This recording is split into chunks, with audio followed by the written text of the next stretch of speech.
crack it. Anak-anakku kelas 5 yang solih dan solihah, kita lanjut. C. Kisah keteladanan Nabi Ilyas alaihi salam. Ada gambar banyak hewan yang mati, pohon-pohon pada kering. Kenapa ya? Yuk kita mulai. Pada pemerintahan Raja Ahab, kaum Bani Israel menyembah berhala yang bernama Baal. Mereka melupakan ajaran para nabi yang sudah diutus pada mereka. Di tengah kerusakan itu, Allah Subhanahu wa taala mengutus Nabi Ilyas alaihissalam kepada kaum Bani Israel. Nabi Ilyas alaihissalam adalah keturunan keempat Nabi Harun alaihissalam. Ia putra Yasin bin Fanhas bin Aizar bin Harun alaihissalam. Kaum Nabi Ilyas alaihissalam ini merupakan penduduk Baalbek yang tinggal di wilayah Lebanon. Bertahun-tahun Nabi Ilyas alaihissalam berdakwah kepada kaumnya, tapi mereka tetap ingkar dan berbuat durhaka kepada Allah Subhanahu wa taala. Akhirnya Allah Subhanahu wa taala menurunkan azabnya, yaitu kemarau panjang selama 3 tahun. Hal ini menyebabkan tumbuhan dan hewan-hewan mati kekeringan dan kelaparan. Tapi azab itu tidak menyadarkan kaum Bani Israel. Mereka semakin durhaka dan aniaya. Bahkan mereka ingin membunuh Nabi Ilyas alaihissalam untuk persembahan bagi berhala Baal. Nabi Ilyas alaihissalam berlindung kepada Allah Subhanahu wa taala sampai ia bertemu seorang pemuda yang bernama Ilyasa yang sedang sakit. Nabi Ilyas merawatnya. Ternyata Ilyasa masih satu garis keturunan dengan Nabi Ilyas alaihissalam. Nabi Ilyas alaihissalam membimbing Ilyasa muda yang kelak juga diangkat menjadi nabi dan rasul. Tadi gambar kekeringan, sekarang gambar yang hijau royo-royo. Nabi Ilyas alaihissalam kembali kepada kaumnya bersama Ilyasa muda. Setelah mengetahui Nabi Ilyas alaihissalam, kaum Bani Israel memohon agar Allah menghilangkan azab yang menimpa mereka. Akhirnya Allah Subhanahu wa taala menurunkan hujan dan memakmurkan kembali tanah Lebanon. Kaum Bani Israel kembali taat menyembah Allah Subhanahu wa taala dan meninggalkan berhala Baal. Teladan Nabi Ilyas alaihissalam dalam kehidupan kita sehari-hari.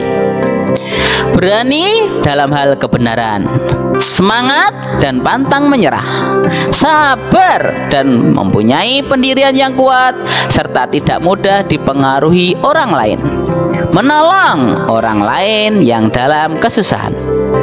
Baik anak-anakku kelas 5 yang solih dan solihah. B. Kisah keteladanan Nabi Ilyas alaihi salam. Ada gambar kekeringan yang luar biasa. Kita mulai ya. Ketaatan Bani Israel kepada Allah Subhanahu wa taala sepeninggalan Nabi Ilyas alaihissalam tidak berlangsung lama. Mereka kembali menyembah berhala. Melihat hal itu, Allah Subhanahu wa taala mengangkat Ilyasa menjadi nabi dan rasul menggantikan Nabi Ilyas alaihissalam yang sudah wafat. Nabi Ilyas alaihissalam terus-menerus mendakwai kaum Bani Israel untuk kembali taat kepada Allah Subhanahu wa taala, atau nikmat yang Allah berikan akan dicabut kembali. Karena kaum Bani Israel tetap ingkar dan durhaka kepada Allah Subhanahu wa taala, akhirnya Allah menurunkan azab kepada Bani Israel. Allah Subhanahu wa taala menimpakan kekeringan yang luar biasa melebihi azab sebelumnya. Kemudian Bani Israel pun bertobat dan mau kembali menyembah Allah Subhanahu wa taala. Allah Subhanahu wa taala akhirnya mengembalikan nikmat bagi kaum Bani Israel. Nabi Ilyas alaihissalam memimpin kaum Bani Israel dalam kemakmuran dan keamanan. Seiring bertambahnya usia, Nabi Ilyas alaihissalam wafat. Hal ini kemudian menyebabkan kaum Bani Israel lupa akan ajaran para nabinya dan kembali ingkar dan durhaka kepada Allah Subhanahu wa taala. Ya, teladan Nabi Ilyas alaihissalam dalam kehidupan kita sehari-hari. Bersyukur atas nikmat yang diberikan Allah Subhanahu wa taala. rajin agar menjadi anak yang pandai, semangat dalam menjalankan tugas, bekerja sama dalam kebaikan, dan berani menegakkan kebenaran. Anak-anakku kelas 5 semuanya. Kisah keteladanan Nabi Muhammad Sallallahu Alaihi Wasallam. Ada gambar seorang yang membantu ibu-ibu yang miskin. Yuk kita lihat ceritanya. Nabi Muhammad Sallallahu Alaihi Wasallam mempunyai ayah bernama Abdullah dan ibu bernama Aminah. Beliau lahir dalam keadaan yatim. Ayahnya Abdullah meninggal saat beliau berusia 6 bulan di kandungan sang ibu. Maka dari itu Nabi Muhammad Sallallahu Alaihi Wasallam sangat memperhatikan anak yatim. Beliau mengisyaratkan kedua jarinya, yaitu jari telunjuk dan jari tengah, untuk melambangkan kedekatan dirinya dengan orang yang menanggung anak yatim. Beliau juga sangat peduli terhadap perempuan yang ditinggal mati suami atau janda namanya. Nabi Muhammad Sallallahu Alaihi Wasallam juga peduli terhadap orang-orang yang dilanda kesusahan.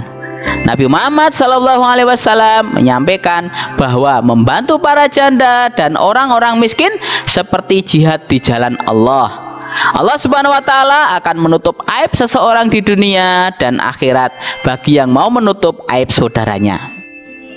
Peduli tidak hanya terbatas pada manusia, kepada makhluk Allah yang lainnya juga harus kita lakukan. Misalkan kepada tumbuhan, hewan, gunung-gunung, sungai, lingkungan, dan lain sebagainya. Rasulullah pernah menyampaikan ada pemuda yang turun ke sumur untuk mengambilkan air minum buat anjing yang kehausan. Allah Subhanahu wa Ta'ala menerima amal pemuda tadi. Baik, alhamdulillah ini cover sudah muncul, berarti kita lihat teman-teman kita sedang belajar kelompok. Sudahkah kalian? Teman-teman kita semangat dalam menuntut ilmu. Sudahkah kita? Dan teman kita rajin belajar. Ayo kita ikuti hal-hal yang baik-baik.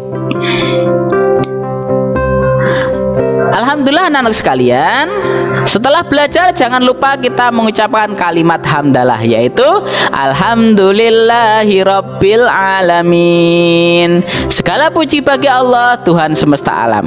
Dari Pak Guru kurang lebihnya mohon maaf, dan tetap semangat dalam belajar. Wassalamualaikum warahmatullahi wabarakatuh.